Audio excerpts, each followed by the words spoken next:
Halo, apa kabarnya hari ini? Bertemu lagi dalam materi kali ini kita akan membahas akuntansi perusahaan dagang. Langsung saja, karakteristik perusahaan dagang. Perusahaan dagang menjual produk berupa barang berwujud, antara lain barang jadi, barang setengah jadi, dan bahan baku atau bahan mentah. Barang dagang tersebut dapat berasal dari hasil pertanian, perkebunan, pertambangan, dan hasil industri. Perusahaan dagang tidak melakukan pengolahan atas barang dagang.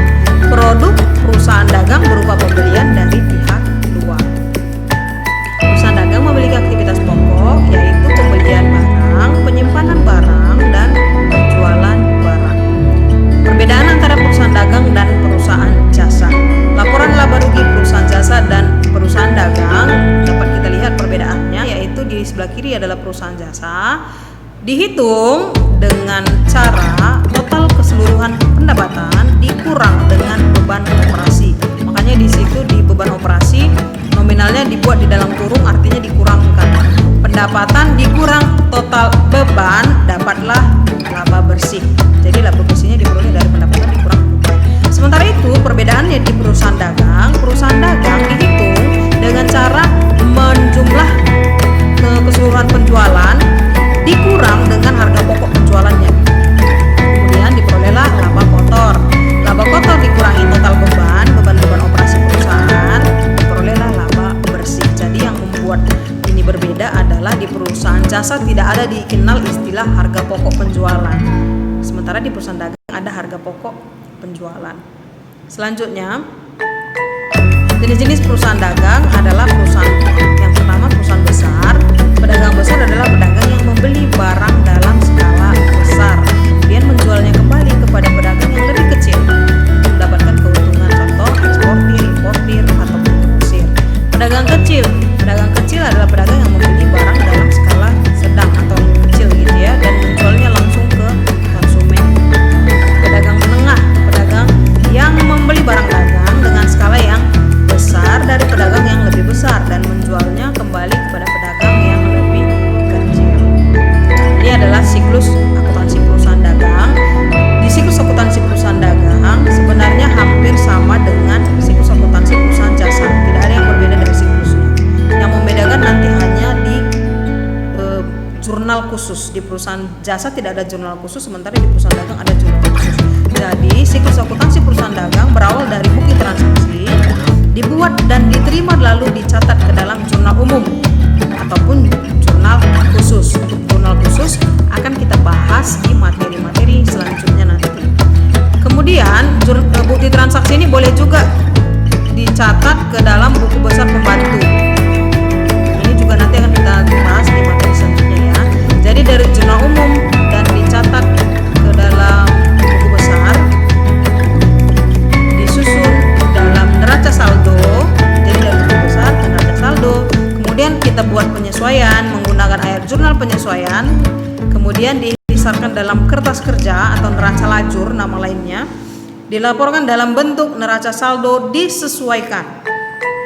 Kemudian nanti ditutup menggunakan ayat jurnal penutup. Dirangkum dalam neraca saldo setelah tutup buku. Kemudian dibalik menggunakan ayat jurnal pembalik. Begitu seterusnya siklus. Yang selanjutnya,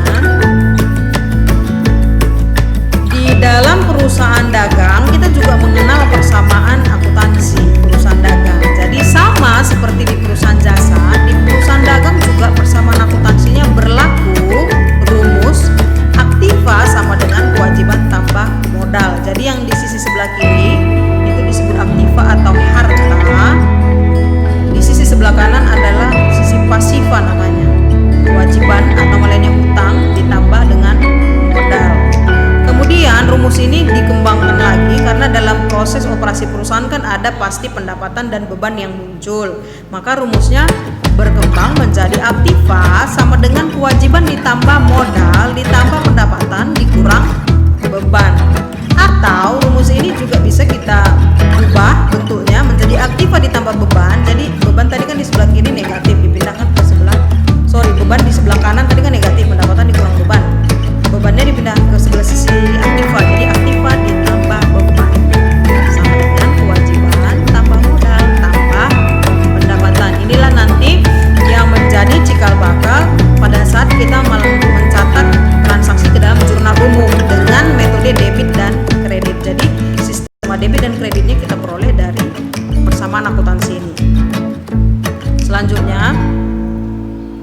Ini adalah akun-akun khusus perusahaan dagang yang tidak kita temui di perusahaan jasa. Jadi ada beberapa.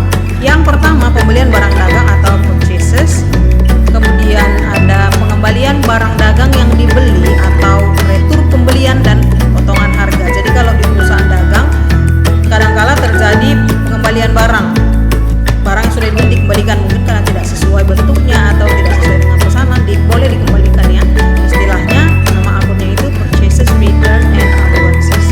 Kemudian yang berikutnya potongan pembelian atau purchases discount. Yang berikutnya adalah pembayaran beban angkut barang yang dibeli, beban angkut atau freight in. Kemudian yang selanjutnya penjualan barang dagang atau sales. Penerimaan kembali barang dagang yang dijual atau retur penjualan dan potongan harga, sales, return, and allowances. Jadi kalau tadi kita beli barang kemudian karena tidak sesuai kita kembalikan, mungkin kadangkala ada pembeli kita yang justru mengembalikan barang kita karena mungkin kemasannya rusak atau segala macam gitu ya, dikembalikan. Itu namanya sales, return, and allowances. Yang berikutnya adalah pembayaran beban angkut barang yang dijual atau freight out. Jadi kalau barang yang dibeli freight in masuk, kalau dijual freight out keluar gitu ya, berarti artinya dijual. Kemudian potongan penjualan. Jadi ini adalah akun-akun khusus yang ada di perusahaan dagang. Sampai di sini materi kita hari ini sebagai pengantar awal kita untuk membahas akuntansi perusahaan dagang. Kita akan bertemu di materi selanjutnya. Semoga kalian tetap sehat, tetap semangat. Sampai ketemu di video selanjutnya. Bye-bye.